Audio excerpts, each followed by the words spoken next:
پاکستان اور بھارت کے درمیان قیدیوں کی فہرستوں کا تبادلہ۔ سفارتی ذرائع کے مطابق پاکستان نے بھارت کو 753 قیدیوں کی فہرستیں دے دیں۔ نئی دلی میں پاکستانی مشن کے سربراہ سعد وڑائچ نے بھارت کو اور پاکستان میں بھارتی مشن کے سربراہ نے قیدیوں کی فہرستیں پاکستان کو دیں۔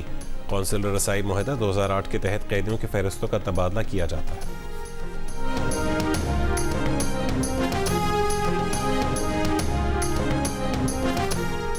ایف بی آئی نے گزشتہ مالی سال کے دوران ٹیکس وصولیوں کا ہدف سے زیادہ ہونے کا حاصل کر لیا۔ سرکاری دستاویزات کے مطابق 12,983 ارب کا ہدف تھا، جبکہ وصولیاں 13,010 ارب کی ہوئیں۔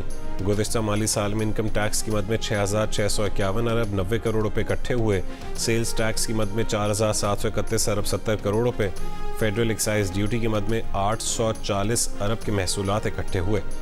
گزشتہ سال جون میں انکم ٹیکس مد میں 1,048 ارب 50 کروڑ اور سیلز ٹیکس کی مد میں 111 ارب 30 کروڑ روپے کی وصولی ہوئی۔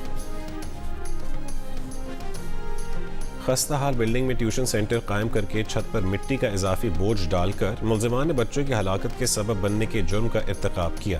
لاہور کے علاقے کہانا ٹیوشن سینٹر کی چھت گرنے اور بچوں کی اموات کا مقدمہ قتل بالسبب اور دیگر دفعات کے تحت درج۔ ٹیوشن سینٹر کے مالکان سمیت 5 افراد گرفتار۔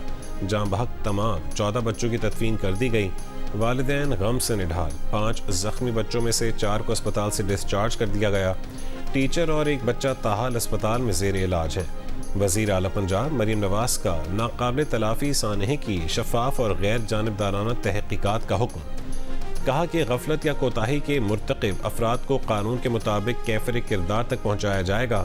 صوبے بھر کے تعلیمی اداروں کی عمارتوں کے حفاظتی معیار کا جامع جائزہ لینے کی بھی ہدایت۔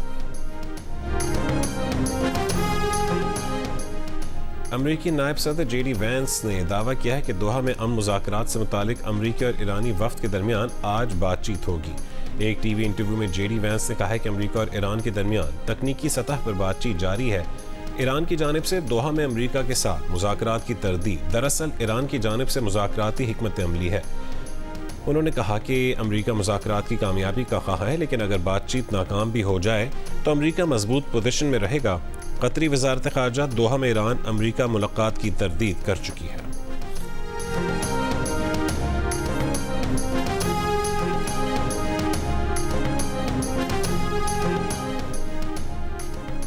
مفاہمتی یادداشت میں طے شدہ شرائط پوری ہونے تک ایران مزید مذاکرات میں شامل نہیں ہوگا۔ ایران کی جانب سے جاری موجودہ ملاقاتوں کا مقصد ایم یو کے تحت کیے گئے وعدوں پر عمل درآمد کو یقینی بنانا ہے۔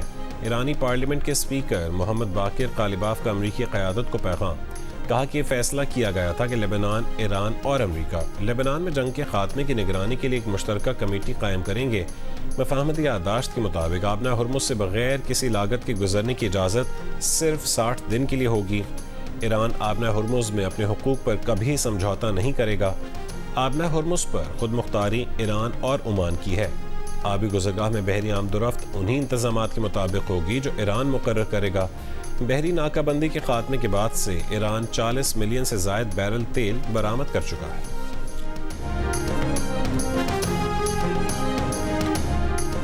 سعودی وزیر خارجہ شہزادہ فیصل بن فرحان کی بیجنگ میں چینی وزیر خارجہ وانگ یی سے ملاقات۔ خطے کی تازہ صورتحال، کشیدگی میں کمی، امن و استحکام کے فروغ، آبنہ ہرمز اور بین الاقوامی آبی گزرگاہوں میں جہاز رانی کی آزادی اور سمندری سلامتی یقینی بنانے پر بات چیت، توانائی، صنعت، تجارت اور سرمایہ کاری کے شعبوں میں تعاون بڑھانے پر بھی گفتگو۔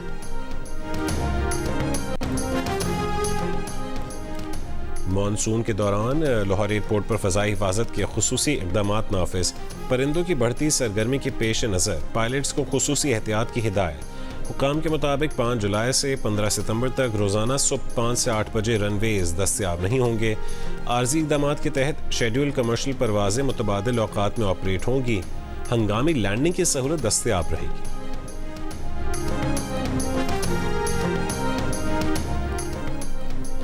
آزاد جموں کشمیر میں آئندہ انتخابات کا بگل بچ چکا۔ کارکن جوش و خروش سے پارٹی کی انتخابی مہم چلائیں۔ Chairman Peoples Party Bilawal Bhutto Zardari house Islamabad میں اجلاس سے گفتگو میں کہہ رہے تھے کہ پیپلز پارٹی نے ہمیشہ عوام کے حقوق، جمہوریت اور آئین کی بالادستی کے لیے قربانیاں دیں۔ انتخابات میں کامیابی حاصل کر کے ترقی اور خوشحالی کا سفر جاری رکھیں گے۔ اجلاس میں آزاد کشمیر کی سیاسی صورتحال اور آئندہ انتخابات سے متعلق حکمت عملی پر غور کیا گیا۔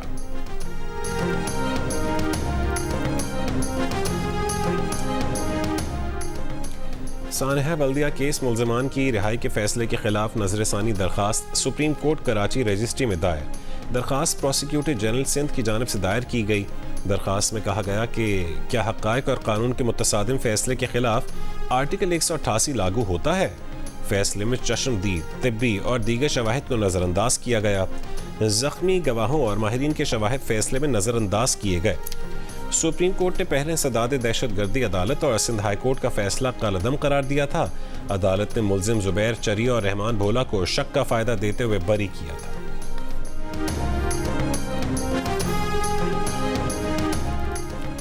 وزیر اعلیٰ پنجاب مریم نواز کا کسانوں کو 3 سال میں 50,000 ٹریکٹرز دینے کا اعلان۔ محکمہ زراعت اجلاس میں مریم نواز نے کہا کسانوں کو حقیقی معنوں میں خود مختار کر دیا ہے۔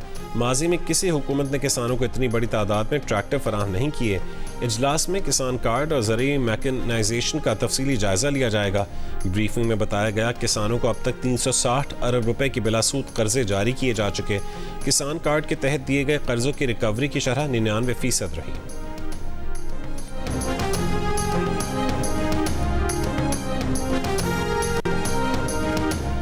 ناران میں دریائے کنہار میں گاڑی بہہ گئی۔ پولیس کے مطابق ویڈیو بنانے کے لیے دوستوں نے گاڑی دریا سے گزارنے کی کوشش کی۔ دریا میں پانی کے تیز بہاؤ کی وجہ سے گاڑی بہہ گئی۔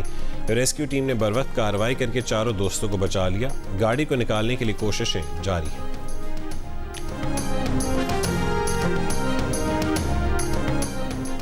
پاکستان سپورٹس بورڈ میں 15 سال سے اکاؤنٹس کا آڈٹ نہ ہونے کا انکشاف۔ آڈیٹر جنرل پاکستان اپنی سالانہ آڈٹ رپورٹ میں پی ایس بی کے مالی معاملات میں متعدد سنگین بے ضابطگیوں کی نشاندہی کر دی۔ رپورٹ کے مطابق پاکستان سپورٹس بورڈ نے مالی سال 2009-10 سے 2024-25 تک مالیاتی گوشوارے تیار نہیں کیے۔ پی ایس بی نے ٹریجری سنگل اکاؤنٹ قوانین پر عمل درآمد بھی نہیں کیا۔ پبلک فائنانس مینجمنٹ ایکٹ 2019 کی شق کے تحت تمام سرکاری رقوم کو ٹریجری سنگل اکاؤنٹ پہ رکھنا لازم ہے۔ تاہم پاکستان سپورٹس بورڈ نے ایک الگ بینک اکاؤنٹ برقرار رکھا ہے۔ 30 جون 2025 تک پی ایس بی کے بینک اکاؤنٹ میں 3,20,90,591 روپے موجود تھے۔ اور فٹ بال ورلڈ کپ کے راؤنڈ آف 32 میں امباپے کے 2 شاندار گولز۔ فرانس نے سویڈن کو 3-0 سے شکست دے کر پری کوارٹر فائنل میں جگہ بنا لی۔ امباپے 2 گولز کر کے ورلڈ کپ میں سب سے زیادہ گول کرنے والے میسی کے بعد دوسرے نمبر پر آ گئے۔ امباپے کے گولز کی تعداد 18 ہو گئی۔